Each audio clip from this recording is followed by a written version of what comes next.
Olá, meu nome é Felícia Leitão, tô aqui pra gente conversar mais um pouquinho, né, no meu canal, A Paz que Vem de Deus. Espero levar alguma mensagem de otimismo, de fé, para quem estiver me escutando.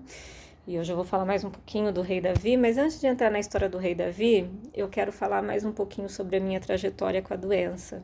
E eu espero de coração, com isso, poder ajudar alguém. Existe um lado da doença que ninguém te conta, que é o lado que não depende da fé, que não depende da medicina. É o lado onde o paciente faz um esforço sobre-humano, porque ele luta com o cansaço físico, com o cansaço emocional e com todos os medos que o assombram, porque todos nós temos medos. A pessoa pode até não admitir, mas todos temos medos com os quais a gente tem que lidar todos os dias. E a doença, ela aflora tudo isso. E isso é muito difícil para o paciente, para a família do paciente, para quem está do lado.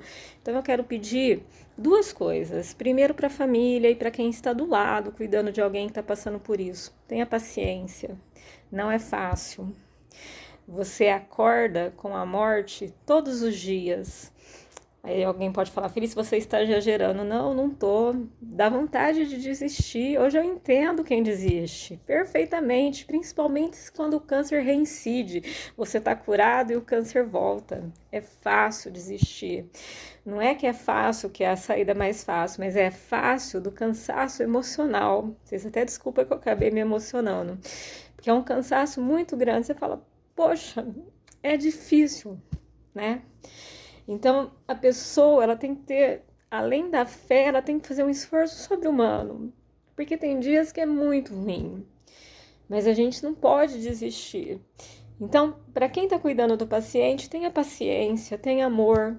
E para quem é o paciente, seja lá de que doença for, tem amor também, o amor em si mesmo, o amor na sua vida, o amor nas pessoas ao seu redor. Inclusive, o amor nas pessoas ao seu redor, ele vai ser fundamental para que você não desista. É você pensar em quem você ama, pensar que aquelas pessoas querem que você vença, querem que você estejam ali. E eu, inclusive, além dos meus filhos que estão aqui o tempo todo comigo do meu lado, pegando no meu pé, sabe, cuidando de mim, eu tenho uma pessoa assim que não solta da minha mão, que me dá força todo dia, que é a minha irmã. Minha irmã tem tido um papel fundamental na minha vida, né? Acho que ela reza mais do que eu para mim. Aliás, eu acho, não, eu tenho certeza. Ela reza muito mais do que eu, ela põe eu em oração, ela tá em tudo quanto é grupo de oração. E isso é muito importante, porque quando a gente perde a força, é na força de quem tá ao nosso redor que a gente se apega.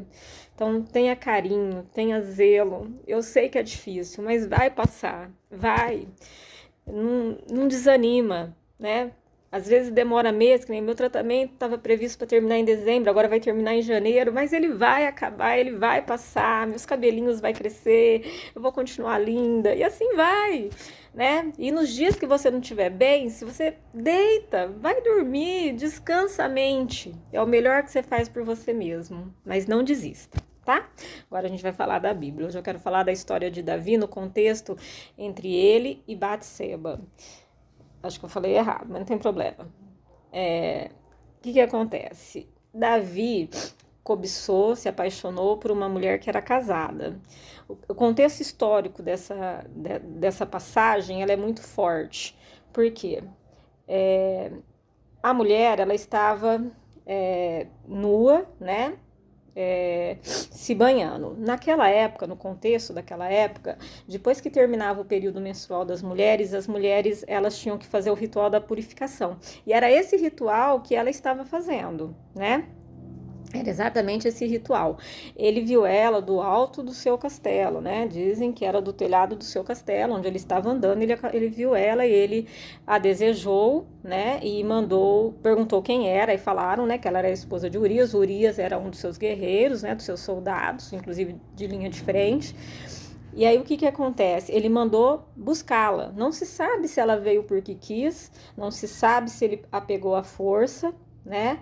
Alguns historiadores falam que Davi a estrupou, né? Eu não sei, o contexto ele não é claro na Bíblia, né? Mas sabe-se que ela foi buscar, ela foi até o palácio do rei. Provavelmente ela foi achando que ia ter notícias do marido, porque o marido estava fora, né? E ela se deitou com Davi, inclusive ela veio a ficar grávida, né?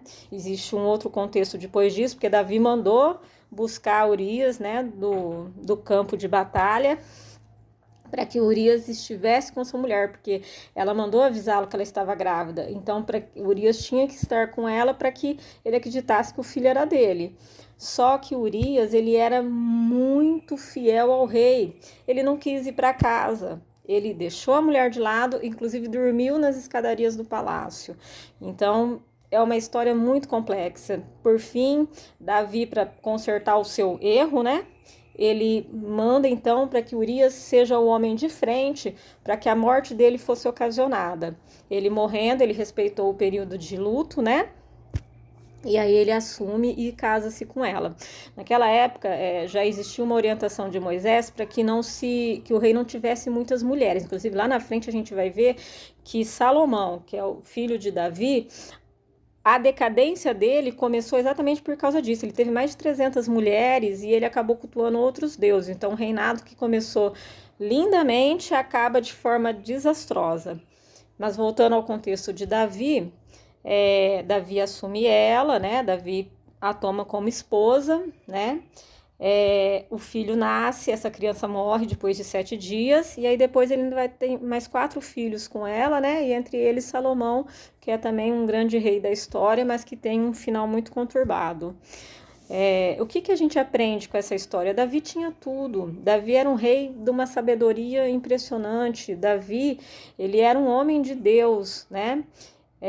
Mas ele errou, né? Ele cobiçou a mulher do próximo, ele matou, né? Se a gente for parar para analisar, ele cometeu aí no mínimo 3 pecados, né? Dos 10 mandamentos, né? Então, assim, ele cometeu adultério, né? Ele cobiçou a mulher do próximo, ele matou o marido dela, né? Não se sabe se ela sabe que foi ele que ocasionou, mas de qualquer forma, né? Ele assumiu o erro dele, ele foi castigado, né? O profeta Natan, inclusive, foi até ele, porque Deus não gostou do que aconteceu. Mas existe um outro lado dessa história, que é o lado bonito, que é o lado da fé. Ele reconhece o erro dele, né? E ele, ainda assim, ele não sai da presença de Deus. Ele sabe que ele errou. Ele se arrepende do erro dele e ele, do jeito dele, ele tenta consertar as coisas, né? E conserta, claro, né? Ele não deixou ela ser repudiada, ele, né, manteve ela como esposa. Mas o que eu quero dizer com isso? As pessoas, elas são humanas. Então, principalmente quando a gente está dentro da igreja, se a gente errar, nossa senhora, a gente né, um balaio de gato, que a pessoa fala, nossa, dá dentro da igreja? Gente, o fato da gente estar em comunhão com Deus não significa que a gente está livre de errar, de tomar decisões erradas, de às vezes fazer coisas que a gente não deveria fazer. Eu, embora acho que traição não cabe em nenhum contexto, nenhum. Eu acho que, lógico, a cultura daquela época, o homem tinha muitas mulheres. Hoje não, a gente vive numa cultura de monogamia. Eu acho que se não tá bem, vai embora. Toca a sua vida, né? Mas, independente disso, eu não quero agora falar de relações humanas entre homem e mulher. Eu quero realmente falar dessa situação, que é a história de Davi, a forma como ele lidou com o erro dele, a forma como ele se esforçou para consertar o erro dele. Ele foi castigado, ele aceitou o castigo dele, mas ele não soltou da mão de Deus. E é isso que eu quero, assim, levar de palavra. Não solta da mão de Deus. Você vai errar, você é humano. Nós somos humanos, todos nós erramos, todos nós tomamos decisões equivocadas, ou às vezes adiamos decisões que machucam as pessoas ao nosso redor, né? A gente às vezes pensa que está fazendo certo e não está, porque ninguém sabe o que tem dentro de si, cada um sabe só o que carrega, né? O que o outro tem dentro de si, a gente não sabe as expectativas, os problemas, os desertos que a pessoa já passou, o que ela já enfrentou na vida. Então é muito importante, assim, quando uma pessoa errar, não condena a fé dela. Ela errou, ela vai consertar, ela já tem as lutas dela, ela já tem as batalhas dela, né? E é muito fácil, às vezes, a gente condenar a fé da pessoa. Nossa, fulano, né? Não, não faz isso, sabe? As pessoas precisam de amor, o mundo precisa de amor. Se a gente começar a olhar as pessoas com mais amor e menos julgamento, o mundo vai se tornar um lugar melhor. Às vezes as pessoas falam, nossa, Covid veio para modificar as pessoas. Eu não sei se a Covid veio para modificar as pessoas, o que eu sei é que muitas pessoas estão mostrando o lado ruim delas, e isso não é bom. A gente tem que procurar trabalhar o nosso lado bom, sabe? Ah, mas Deus não me ajuda.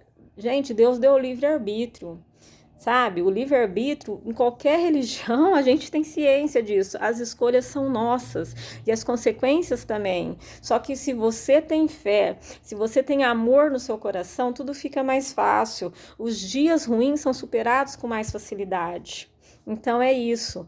A história de Davi, ela é uma história cheia de exemplos de que a gente não precisa se afastar de Deus. A gente não tem que ter vergonha dos erros que a gente comete. A gente tem que assumi-los e tocar em frente. Deus está ali, Deus não vai te virar as costas, Ele não vai concordar com o seu erro, porque Deus é amor, Deus é bondade. Deus quer que os seus filhos tenham amor entre si, mas Deus não vai soltar da sua mão.